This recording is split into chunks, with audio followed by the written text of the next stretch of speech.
When Americans go to the polls to elect a president later this year, voters in California will be facing another stark choice: whether to get rid of the death penalty. Beset by crippling debt, America's most populous state is considering abolishing the death penalty to save money. Opponents of capital punishment have gathered more than 500,000 signatures to force a vote on stopping executions in California. Thanks to long delays and torturous appeals processes, the state hasn't executed anyone for 6 years, and its death row population has grown to more than 700. This special report from North America correspondent Craig McMurtry.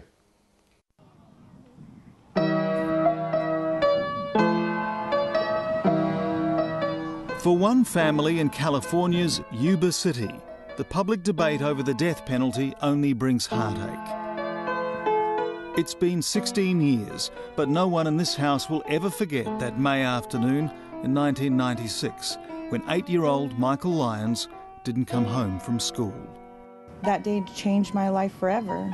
His mother, Sandy Friend, still remembers her cold fear, the agonising wait, the FBI, reporters and cameras. We hear over the radio from the news crew that there was a young boy's body found at the river. And at that point, I kind of switched gears and I thought, okay, what was Michael doing at the river?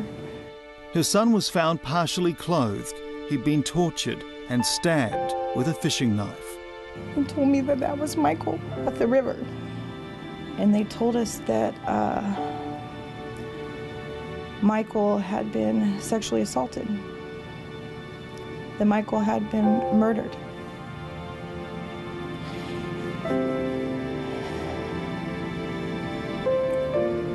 And I could not accept that. Robert Rhodes, a local barber and previously convicted violent sex offender, was found guilty of first-degree murder and sentenced to death. And ever since, Sandy Friend and her family have been waiting for his execution. The fact that I know that Rhodes is sitting on death row, having the opportunity to breathe every day, having the opportunity to connect with his family, having the opportunity to connect with his children. I just want the opportunity to watch Michael grow up. And I have missed him every single day. There are well over 100 people on death row in California who have been there more than 20 years.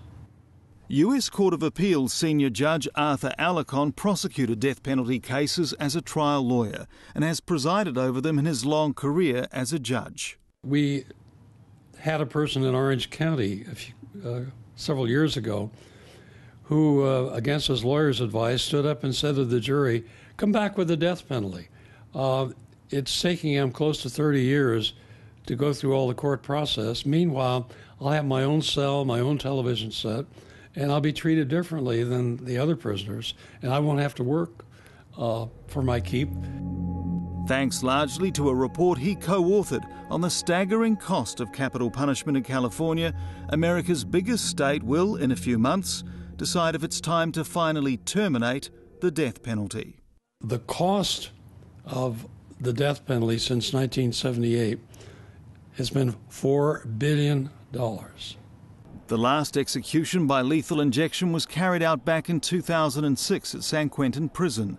Since then, despite dozens of deaths by natural causes and some suicides, California's death row population has grown to more than 700. And death row inmates cost much more to look after, an estimated $90,000 a year each. They have to have more guards. The costs include the expense of paying for lawyers to investigate the cases, and almost all of them are indigent. So that means that the taxpayers are footing the bill for it. The argument over the death penalty in America's Golden State has raged on and off for years. Fearing a political backlash, politicians have been loath to give it up. California's state legislature here in Sacramento has twice reinstated it after state Supreme Court rulings that the death penalty was unconstitutional. But like so many other US states, California's sinking under the weight of massive budget deficits. And that economic reality is why the question is being put again. Californians are being asked to vote on replacing the death penalty with life without parole. I never expected in my lifetime to see capital punishment abolished in California. I think that may occur. Lawyer Don Heller wrote the initiative that restored capital punishment in the state in 1978.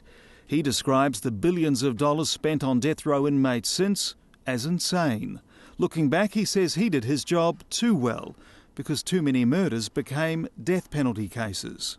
I believe today it's constitutional, but I believe today it's unworkable.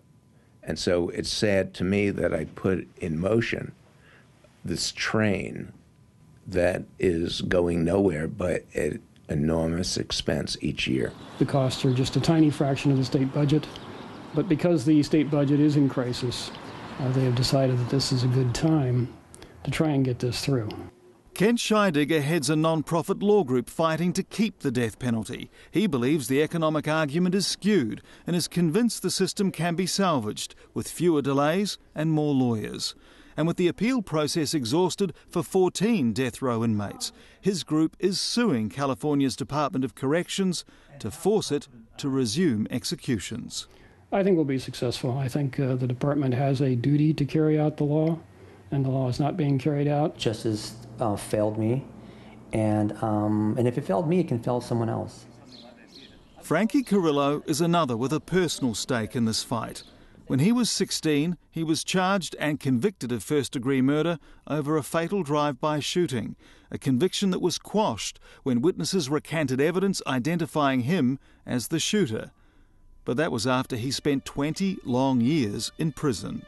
I was never supposed to be seen again. My name was never supposed to be uttered. My face was never supposed to be seen. And the plight that I was going through for all those years, society wasn't aware of it. No one knew of Frankie Carrillo prior to March 14th, the day the judge ordered me released. He was a lifer, but believes he could easily have wound up on death row, which is why he supports the change. I believe that there's someone on death row who no one knows about that needs to stay alive to fight for their lives. Polls suggest a majority of Californians may be ready to replace the death penalty this November. But Sandy Friend won't stop fighting, convinced the cost has been exaggerated. They're not just normal criminals. These are very, very evil, sadistic criminals, and I feel that the only punishment that is anything of justice for a family like mine and my community is death. Both sides agree the state's death row system is dysfunctional, but she will never understand how anyone would let her son's convicted killer live.